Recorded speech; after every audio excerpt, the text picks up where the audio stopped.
Boa tarde a todos. Agradecer o convite, em primeiro lugar, por estar aqui presente, dar os parabéns ao Conselho Superior de Magistratura e, de facto, aquilo que me foi pedido foi para falar da mediação familiar neste novo regime geral do processo tutelar civil. Ora, como é que isto funciona? É assim. Claro que a doutora Marta Sambento já falou aqui algumas coisas sobre a mediação familiar, a audiência técnica especializada. Não querendo repetir, porque vou tentar destrinçar um bocadinho ambas e dar a minha também opinião sobre quando é que uma deve ter lugar e a outra. Este regime geral consagra a mediação familiar e a audiência técnica especializada como as alternativas que materializam o princípio orientador da consensualização conducente à mínima intervenção judicial. De facto, diz-nos o artigo 4º, número 1, a linha B, os conflitos familiares são preferencialmente dirimidos por via do consenso. A mediação familiar dispõe de legislação nacional e internacional que a especifica, que a define como um corpo de conhecimentos técnicos e práticos próprios. Falta-nos aqui, porque ainda não saiu, a regulamentação da audiência técnica especializada. É certo que já muito se fala sobre isso, magistrados, não magistrados. O Instituto da Segurança Social também, em colaboração com a DGPJ e outras entidades, também já tentaram criar manuais de apoio às equipas de assessoria técnica, mas não existe um regulamento, a regulamentação específica da audiência técnica especializada. O que é que nos diz o diploma? Este diploma diz-nos isto. A audiência técnica especializada em matéria de conflito parental serve dois objetivos, diz-nos o artigo 23, número 2. A avaliação diagnóstica das competências parentais e a aferição da disponibilidade das partes para um acordo, designadamente em sede de regulação do exercício das responsabilidades parentais. Em que é que consiste? Na audição das partes, não fala em conjunto, que é ao contrário da mediação familiar, para a obtenção de informação centrada na gestão do conflito. Isto diz-nos o artigo 23, número 3. Diz-nos ainda uma terceira coisa. Pode ser ordenada pelo juiz sempre que considere necessário com vista à obtenção de consensos, diz-nos o artigo 23, número 1, e entenda conveniente para fundamentar a decisão, diz-nos o artigo 21. Ora bem, mais não diz, só diz isto. Este diploma diz-nos estas três coisas. Então, com base nesta informação, parece poder dizer-se que só há lugar à audiência técnica especializada quando ocorra um conflito parental ou familiar, seja necessária para a prossecução dos seus dois objetivos, que já vimos quais, a avaliação diagnóstica das competências parentais e a aferição da disponibilidade das partes para um acordo. E seja também conveniente para fundamentar a decisão. Peço desculpa.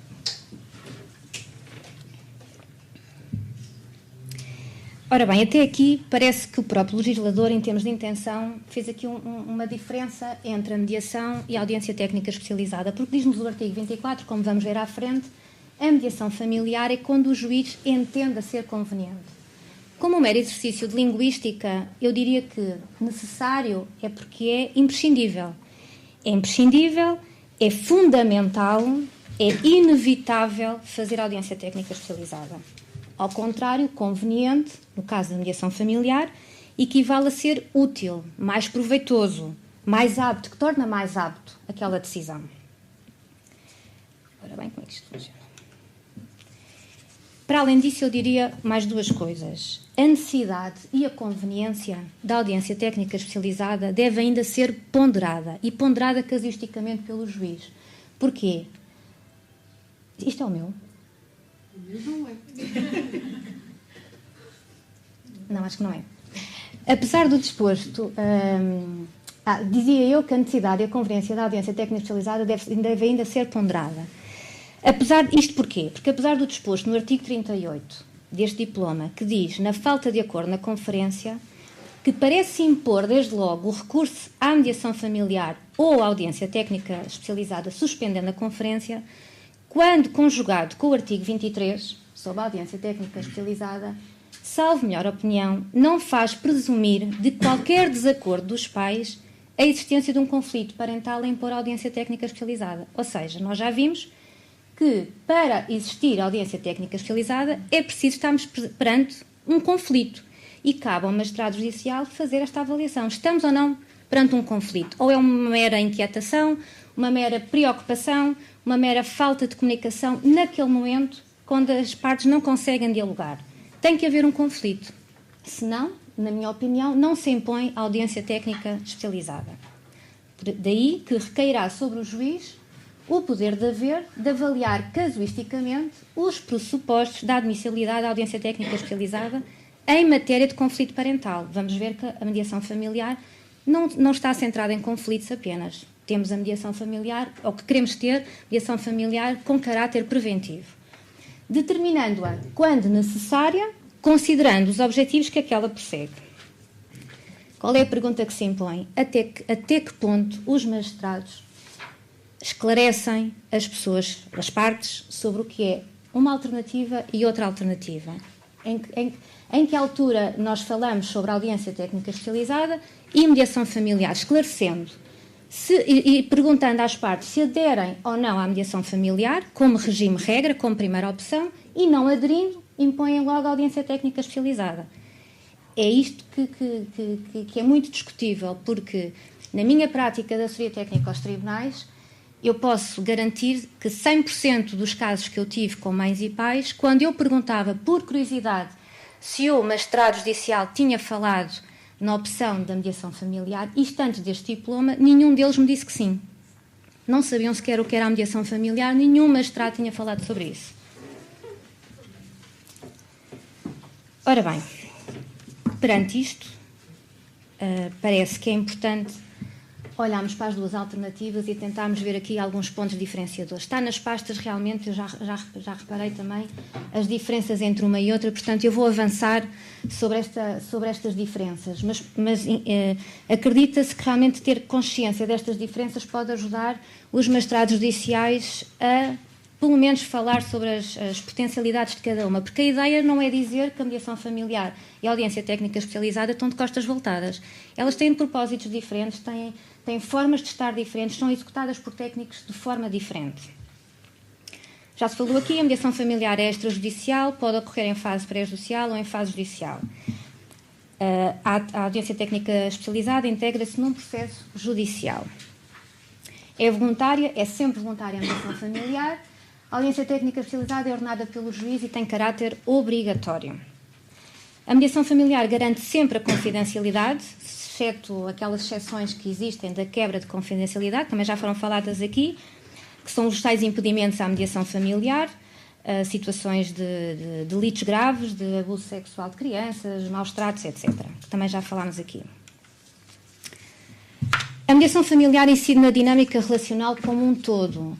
Na mediação familiar, o que se quer é que o olhar, a abordagem, todas as decisões sejam de caráter sistémico. Na mediação familiar, vemos a família como uma entidade viva, com mudanças, está sempre a mudar. As decisões que são hoje no processo de mediação, amanhã não são. E vamos ver mais à frente porque é que é importante passar por um processo de mediação, quando, mesmo sem a presença de um conflito, porque capacita os pais e a família, torna-os mais resilientes para outras situações futuras. A mediação familiar só comunica ao tribunal o alcance ou não alcance de um acordo e nunca os motivos do não alcance. Só comunica ao magistrado se chegou-se a acordo ou não se chegou a acordo. A audiência técnica especializada presta toda a informação centrada na gestão do conflito, os consensos obtidos e os motivos do não alcance dos mesmos. Ora bem, aqui, só lendo a seguir, na mediação familiar todos assinam o acordo alcançado, incluindo o mediador. Na audiência técnica especializada não há qualquer compromisso escrito das partes. O que é que acontece? Na mediação familiar, os pais ou as pessoas da família sobre o qual alcançaram um acordo sabem exatamente a que é que chegaram, foi eles que construíram o acordo. Na audiência técnica especializada, as partes eu não tenho a certeza, mas as partes nem sequer chegam a saber qual é a informação que vai ser prestada ao tribunal. Não sabem. Sabem que chegaram a alguns consensos, sabem que discutiram uma série de coisas, há outras situações em que não chegaram a consenso, mas a informação que vai chegar ao tribunal, prestada oralmente ou por escrito, eles não têm, pormenorizadamente, não têm acesso a ela. E depois também cabe aqui outra pergunta. Quantos consensos é que precisamos para tomar uma decisão que seja compatível com aquilo que foi discutido em sede de audiência técnica especializada? Isto é uma pergunta que eu tenho vindo a perceber com outros técnicos que fazem audiência técnica especializada, que muitas vezes também não sabem a forma como o juiz toma a decisão com base na informação que prestaram. Na mediação familiar, o mediador tem pouca ou nenhuma informação prévia. Isto é propositado. É importante o mediador não ter esta informação, porque isto vincula. Primeiro, cria clima para que os mediados sintam confiança e possam colaborar no processo. E vincula o próprio processo de mediação. É por isso é que é muito importante escolar a mediação familiar dos tribunais. Ao contrário, na audiência técnica, o técnico tem conhecimento das peças processuais, de quase todas. E se não as tem, pode pedi-las, pode pedir que sejam enviadas. Na mediação familiar, o mediador nunca é testemunha ou chamado ao juiz para prestar declarações e esclarecimentos. Isto também é em tese, porque muitas vezes sabemos que há magistrados judiciais que ainda chamam os mediadores para prestar declarações ou esclarecimentos. Na audiência técnica especializada, o técnico presta preferencialmente informação direta ao juiz. Isto tem a ver com um dos princípios orientadores da simplificação instrutória e oralidade. Como dizia a doutora Marta Sambento, quis se tornar mais célere, dar mais tempo às famílias e perder menos tempo na redação. Mas o técnico presta preferencialmente toda a informação diretamente ao juiz, podendo ser chamado ou na instrução ou na audiência. A mediação familiar tem um prazo máximo de 3 meses, também já falámos aqui, e a audiência técnica especializada tem um prazo máximo de 2 meses, diz-nos o artigo 38. A mediação familiar tem caráter público ou privado, a audiência técnica especializada tem caráter público e é sempre gratuita. Também já a doutora Marta Sambento também já explicou isto. A mediação familiar exige mediadores familiares devidamente certificados na atividade profissional. Isto é uma profissão. A audiência técnica especializada é realizada por técnicos das equipas da assessoria técnica às secções de família e menores do Instituto da Segurança Social, com habilitações e formações variadas. Claro que preferencialmente, e parece que tem havido muita formação nesta área, preferencialmente sejam técnicos que tenham motivação para isto, tenham perfil e tenham cursos ou formações na área da mediação de conflitos, na área da audição técnica da criança, técnicas de entrevista, etc. Ter conhecimento destas diferenças entre estas duas alternativas e as consequentes potencialidades de cada uma permite, julgo eu, ajudar os juízes a realmente fazer a tal avaliação de quando é que ela é necessária, de quando é que ela é conveniente. É necessária para aqueles dois objetivos e é conveniente, porque torna mais útil. Mas temos de estar sempre perante um conflito. Esta é uma interpretação. Temos de estar perante um conflito parental. Se não estivermos perante um conflito parental, a audiência técnica especializada, do meu ponto de vista, não se impõe. Não se pode por imposição. Ora bem, falando agora de mediação familiar. São duas das máximas que se fala entre mediadores familiares. Os conflitos familiares não se escrevem, medeiam-se. E ainda bem que este novo regime apela muito à oralidade, é um dos princípios orientadores. Nós não queremos resolver conflitos escrevendo, queremos mediar, queremos que os conflitos sejam dirimidos pela via do consenso, co-construídos pelas partes. O setting dos tribunais potenciam os conflitos e nós aqui, sendo mediadora, realmente podia-se perceber que estava a defender a mediação familiar, mas não. A audiência técnica especializada está vinculada, está colada aos tribunais. E os pais percebem isto. Os pais percebem que é-lhes imposto a audiência técnica especializada, porque se não aderiram numa primeira fase à mediação, então se não aderir à mediação, então vai para a audiência técnica especializada. E, portanto, é difícil descolar a audiência técnica especializada dos tribunais. Isto potencia muito mais o conflito. Esta é uma definição muito genérica do que é a mediação familiar. Constitui um método alternativo de resolução de litígios em que um terceiro, que é o mediador, imparcial, empático, credível, confidente e autorrefletido, Apoia as pessoas a encontrar, construir soluções alternativas para os seus problemas, conflitos ou crises. E aqui voltamos à tónica. Nós não estamos perante só um conflito. Temos muitas outras situações em que não são verdadeiros conflitos, são dificuldades de comunicação. As pessoas têm que vir à mediação familiar, as pessoas que vêm à mediação familiar vêm carregadas de emoções, vêm imbricadas em faltas de comunicação, em atribuições de intencionalidade. E é preciso dar espaço para que isso seja conversado, seja comunicado entre todos, para que o processo possa prosseguir. Espera-se realmente dos pais uma verdadeira implicação. E esta implicação é a todos os níveis. É ao nível emocional, é ao nível cognitivo e ao nível comportamental. Porque o que se pretende é que cheguem realmente a uma solução, ou várias soluções, melhor dizendo. São pequenos acordos que se vão fazendo e que se vão experimentando. Isto é uma mais-valia da mediação e por isso é que ela é um processo. Ela não é um instrumento como é a audiência técnica especializada que ajuda o juiz a fundamentar a decisão. Nós estamos perante um processo com avanço e recuo, em que é preciso ter muita paciência, como se falava hoje de manhã, muita tolerância, para ajudar as pessoas, os mediados, a encontrar uma outra forma de se adaptar à nova realidade familiar. Pus aqui algumas considerações que eu considero importantes sobre a mediação familiar, porque não era o tema explicar em si o que é a mediação familiar, o processo, etc., mas para explicar quais são as potencialidades da mediação familiar. De facto, a utilidade da mediação familiar não se restringe à elaboração de um acordo, à gestão e resolução de um conflito, como vimos em relação à ATE. A mediação familiar tem e pode ter, e os mediadores querem que tenham, um caráter preventivo. Tornar, como eu já disse há bocadinho, tornar as famílias resilientes à sua própria mudança, porque hoje temos uns pais com uma criança pequena com 5 anos em que têm que definir as condições de vida da criança no âmbito da relação de exercícios responsáveis parentais. Daqui a 10 anos temos um jovem, um adolescente com 15 anos e vão surgir outros problemas. A mediação familiar capacita os pais ou as famílias para resolver por si próprios os seus problemas.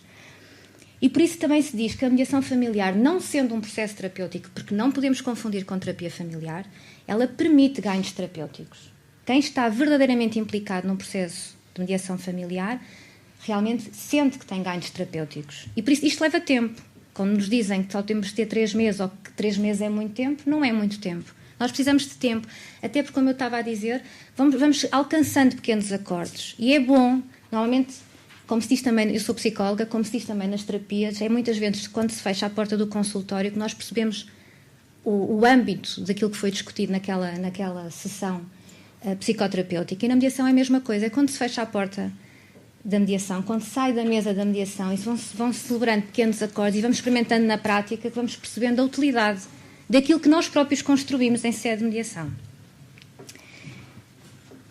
Gosto particularmente desta. A mediação familiar é tanto uma ciência como uma arte. E os mediadores devem possuir savoir-faire e savoir-être.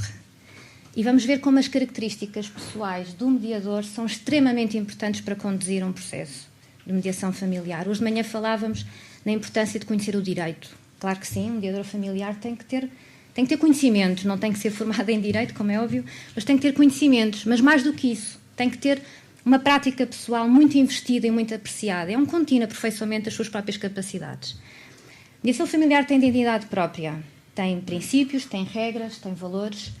E o mediador familiar é um profissional que testemunha de uma vontade de melhorar permanentemente a qualidade de vida das pessoas e das relações humanas. Como se falava hoje de manhã de paz, os mediadores familiares são fazedores de paz também. Aqueles que estão verdadeiramente implicados e que têm sucesso nas mediações, com mais ou menos talento, com mais ou menos investimento, mas é isso que se pretende, é melhorar a qualidade de vida das pessoas. Sabemos que um processo de mediação familiar, por ser co-construído, e nesta ótica de melhorar a qualidade de vida das pessoas, há muito menos incumprimentos. Muito menos. Ser mediador familiar implica adquirir não só as teorias e o melhor ensino prático, bem como desenvolver uma experiência longa de intervenção em relações humanas. É este diálogo interno que nós temos que fazer. Um dos tesouros da mediação, que nos diz um mediador espanhol, aqui dos nossos vizinhos, um dos tesouros da mediação diz, que é o primeiro que eles defendem, conhece-te a ti próprio. Para perceber até que ponto aquilo que os mediados trazem para a mesa da mediação familiar colide com as nossas próprias crenças, com as nossas próprias identidades, referenciais de atuação, até que ponto isto mexe comigo. E isto é uma pergunta que o mediador deve fazer, até que ponto eu consigo mediar aquela situação. E ter a humildade técnica de perceber que não consegue mediar. E se não consegue mediar, tem que passar para um colega. O sistema público também permite ser substituído. A audiência técnica especializada, tanto quanto eu sei, não permite a substituição. Portanto, as partes não escolhem quem é o técnico da assessoria técnica que vai conduzir a audiência técnica especializada. Mas o mediador tem que ter esta humildade técnica de perceber que muitas vezes não está, naquele momento, à altura de mediar aquilo que os mediados trazem para a mesa da mediação familiar. Por outro lado, a utilização da mediação familiar tolera mal uma pretensão à prática da mediação que não seja fundada sobre uma prática pessoal. Constantemente há este confronto. Se não houver este confronto entre aquilo que eu sou, a minha identidade enquanto profissional, enquanto pessoa, na mediação, eu não vou conseguir integrar o impacto emocional que os mediados trazem para a mesa da mediação familiar e como é difícil gerir isto, se eu não tiver este contínuo diálogo interno comigo própria. É um trabalho difícil, muito apetecível para quem gosta desta área, mas que exige uma autorreflexão e uma autoapreciação constante sobre os nossos próprios processos individuais. Portanto, ter consciência de si próprio. E ir tendo esta consciência de si próprio ao longo de todo o processo, para não nos deixarmos invadir por preconceitos, por juízos de valor, por atribuições de intencionalidade, que minam o próprio processo, e então estamos a criar mais problema à mediação familiar, não só aquilo que os mediados nos trazem, mas aquilo que o próprio mediador está a contribuir. De resto, é como nos diz aqui Lascaux em 2009, eu fiz a citação, como é que uma pessoa que se maltrata do interior poderá ter um comportamento de bom trato para o exterior? O mediador trabalha, é ator, é protagonista, co-constrói com os mediados as soluções que vão encontrando. E se não souber realmente as suas limitações e como é que ele próprio gera aquela situação, não vai ter sucesso na mediação familiar.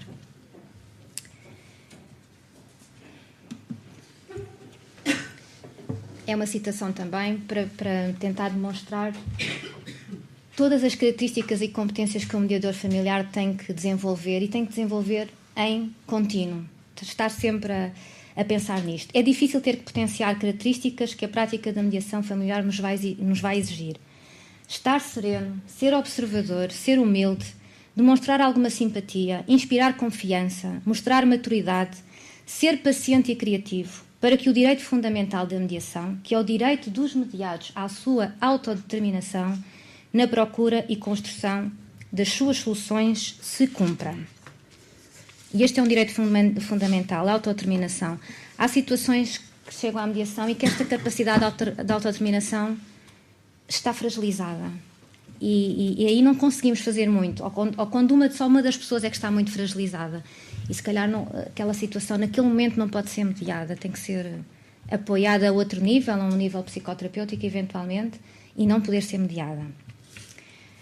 No âmbito também destas características do mediador familiar, eu coloquei aqui, por curiosidade, os valores da mediação familiar. Isto não sei se é muito consensual ou não, mas foi um grupo de mediadores há uns anos atrás que tentou descrever o que seriam os valores da mediação familiar, e todos chegaram à conclusão que nos seus processos de mediação isto é o que eles procuram. Ouvir numa atitude que vem mais do coração do que da cabeça. Respeitar a individualidade de cada pessoa. De novo, mostrar humildade, compaixão e tolerância. Manter a distância adequada, que é muito difícil. É um mediador e duas partes, pelo menos. Portanto, a tentativa de alianças é muito complicada. Facilitar a comunicação, que cria calor humano e compreensão. Criar esperança para o futuro. Desenvolver permanentemente a capacidade de ver e de pressentir coisas que nem sempre é possível expressar por palavras. Isto é de extrema importância. Todas estas características são os valores da mediação. Todas estas características o mediador também deve desenvolver. Isto é muitíssimo difícil de desenvolver e de manter durante o processo da mediação. Mas é o que torna realmente de sucesso.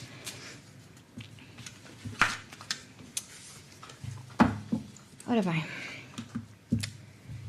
Atribuições e competências do mediador familiar, em termos muito genéricos. O que é que o mediador faz à mesa da mediação? Ele tem que saber reconhecer e legitimar os estados emocionais e os pontos de vista dos mediados. E aqui temos a garantia da imparcialidade, ou temos que tentar salvaguardar a imparcialidade. Todos os estados emocionais e todos os pontos de vista têm que ser legitimados.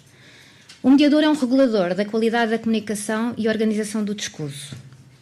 Tem de induzir a abertura à diferença e dar forma ao negativo.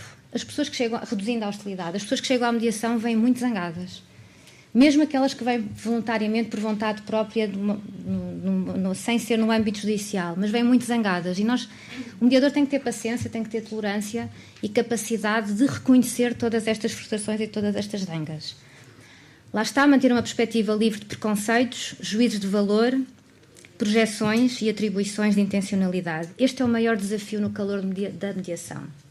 E este calor da mediação tem avanços e recuos. Muitas vezes o mediador acha que até está quase a terminar o processo, já está quase tudo acordado e de repente vem um outro assunto, porque eles vão experimentando os pequenos acordos que vão chegando, que vão construindo, e de repente salta mais uma zanga, mais uma raiva que já tinha sido trabalhada no início e que volta. Este é o maior desafio.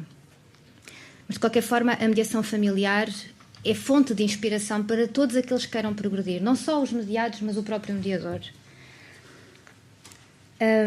Promover a criatividade e a imaginação.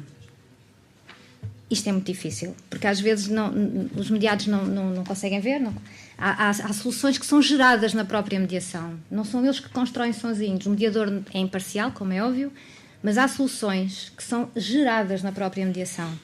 E o mediador tem que ser criativo e apelar muito à imaginação. Assegurar a autodeterminação, a responsabilidade e a liberdade dos mediados na construção de soluções alternativas às situações de conflito.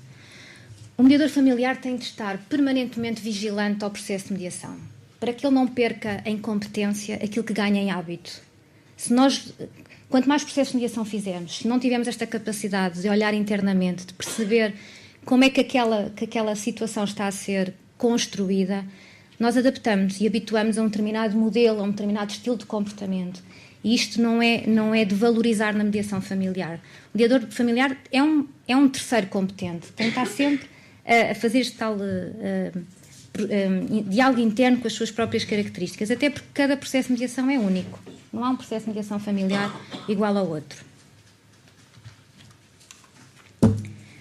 Como estamos a falar do regime geral do processo tutelar cível, pus aqui as competências do mediador em situação de divórcio ou separação. Uma das competências é promover o exercício de uma parentalidade positiva. Muitas vezes é à mesa da mediação familiar que se começa a construir a parentalidade. É no momento da ruptura conjugal que se começa a construir a parentalidade. Não é de uma qualquer parentalidade, é da parentalidade positiva, aquela que nos importa. Aquela em que o comportamento parental vê na criança o sujeito de direitos, que tem que legitimar as suas preferências, tem que as guiar, tem que as apoiar, tem que fomentar a sua autonomia. Isto é parentalidade positiva. E esta é uma competência do mediador, promover este exercício. E também perceber que qualquer ruptura conjugal provoca sempre danos emocionais às crianças. Aos pais também, mas às crianças. Por outro lado, apoiar a transição de uma estrutura familiar para outra estrutura familiar. Há uma ruptura conjugal, vai haver uma outra estrutura familiar. E nós temos que apoiar, nós, os mediadores, temos que ajudar a apoiar esta transição, sabendo legitimar e reconhecer todos os estados emocionais que são decorrentes desta transição. Ajudar a renarrar os acontecimentos e a ressignificar as emoções associadas. É contar de outra maneira. Às vezes é aqui que está a grande criatividade e a grande imaginação. Há muitas técnicas, os mediadores familiares que sabem que há muitas técnicas para fazer isto. A circularidade, por exemplo,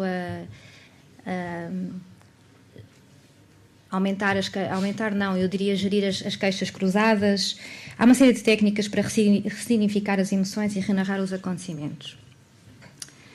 Por último, capacitar para a diferenciação entre o subsistema conjugal e parental. Aqui estão muito imbricados. Os pais que chegam às mesas de mediação familiar, vêm muito confundidos nestes dois subsistemas, designadamente sobre aquilo que são as contingências da sua conjugalidade atual, que não existe, há uma quebra, e da filiação que mantêm e manterão com os seus filhos.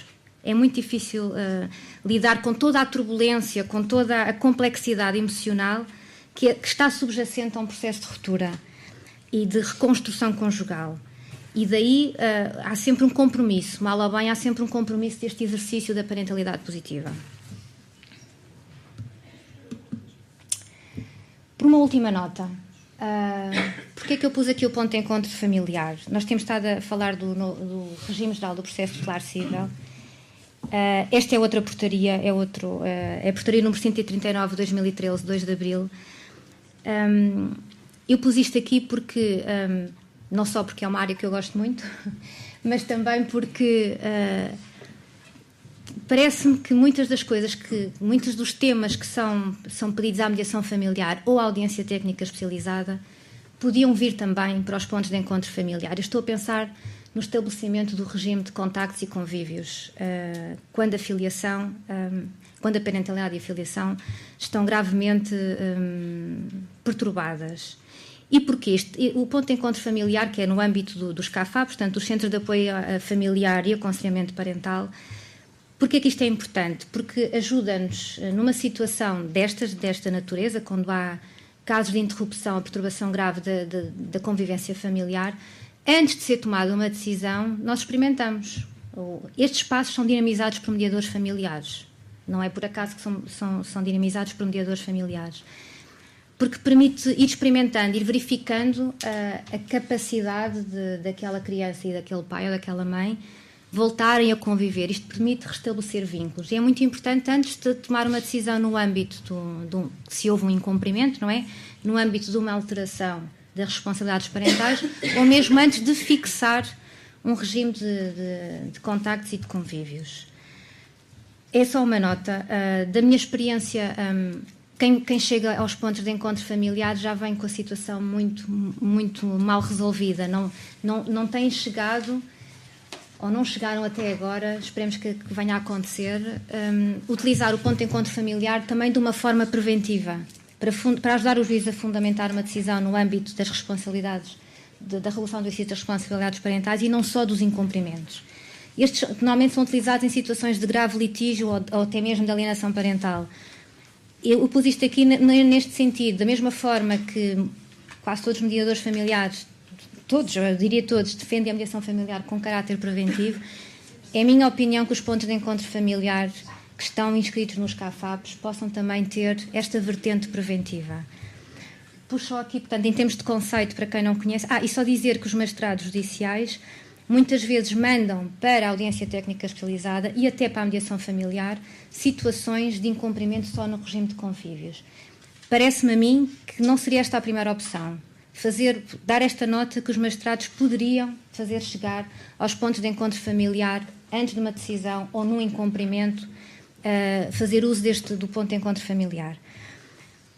Só resumidamente, constitui-se como um espaço neutro e idóneo que visa a manutenção ou restabelecimento dos vínculos familiares, nos casos de interrupção ou perturbação grave da convivência familiar, designadamente em casos de separação conjugal e conflito parental.